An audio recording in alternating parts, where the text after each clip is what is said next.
Hi everyone, and a good Thursday afternoon. As we've been telling you all week, it's a very active weather pattern that we're in, including the daily risk that we've had each day for strong and severe thunderstorms, and that only continues for tonight as well. We're looking at continued chances for strong and severe thunderstorms, and in fact, our risk for severe weather has only increased as we are heading into tomorrow especially. So let's get right to it and break down what we're watching for tonight. There's a level 2 out of 5 risk for severe, all areas highlighted in yellow, a marginal or isolated threat, areas in green. The areas in yellow indicate a scattered severe weather threat. So with any storms that do become strong to severe, what can we expect? Tornado chance looking quite low, unlikely for tonight. However, ping pong ball sized hail and gusts upwards of 60 miles per hour are going to be the primary threats. We're going to break down the hour by hour forecast here in just a minute, but I really want to touch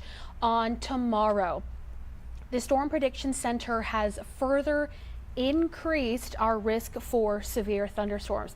Areas in yellow, again, expecting scattered severe, numerous severe thunderstorms. Areas highlighted in orange, that was just upgraded early this afternoon. And the threats have increased as well. Tornadoes do look possible. Large hail up to the size of tennis balls will be possible, along with gusts 60 to 70 plus miles per hour. So a significant threat for our Friday. And I want to break down Friday's severe risk even further. Let's talk about wind first. For Friday night, we have an enhanced threat for significant damaging winds, especially where you see the hatched areas in red. Again, we could see those gusts upwards of 70 plus miles per hour. When it comes to hail, the entire region could see a significant hail threat, an elevated to enhanced risk for that significantly large hail, up to 2.5 inches in diameter, or the size of a tennis ball. Not every hailstone that falls is going to be the size of a tennis ball, but the atmosphere will be conducive to produce hail that may be that large. And the tornado threat remains unchanged from what we saw this morning. Low chance, but still possible. Areas in green, an isolated risk. Areas in brown. So overall, we're looking at the greatest risk area being along and south of Highway 200. Okay, let's get to that hour by hour forecast here in a little bit more detail, and I'll go through it quite slow here. We have the advantage here of really taking our time, whereas we're confined to, X amount of minutes on air. So let's go through this nice and slow. The next couple of hours on your Thursday afternoon, pretty quiet. It's a warm day. We're seeing a lot of sunshine, temperatures in the 80s in many areas. It's not until we get pretty much after sunset that we're going to see that severe thunderstorm threat move on in. This is now midnight.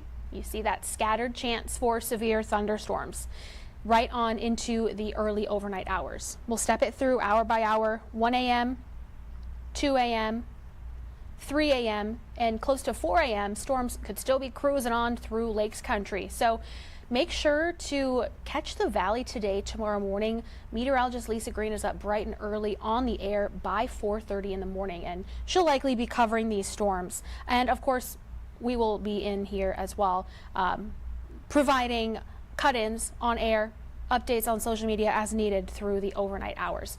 Tomorrow morning, we quiet down, still a few showers possible. Partly to mostly cloudy skies, temperatures in the morning 60s and low 70s.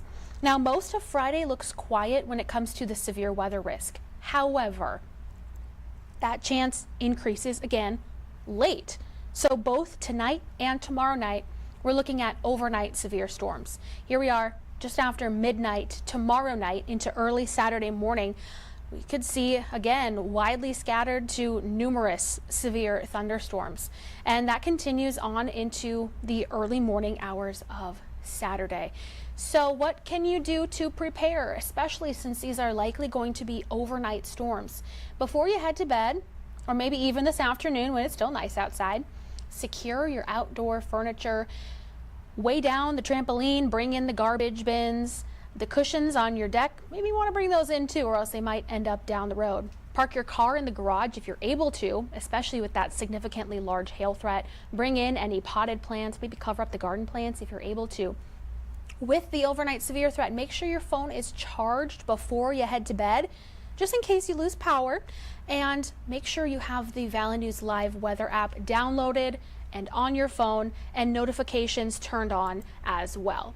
It'll wake you up to give you those warnings overnight in case you need to take those steps to seek shelter. You can also get radar right on there as well. That's my personal favorite feature. I'm obsessed with checking the radar 24/7, and it's nice to have it from right there. So we're going to continue to bring you the latest updates here on the local News Now desk, or Valley News Now desk, as well as through social media and on air too. So it's going to be a busy couple of days here in the weather department.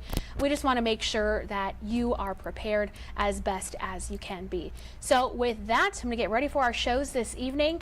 Have a wonderful and safe next couple of days.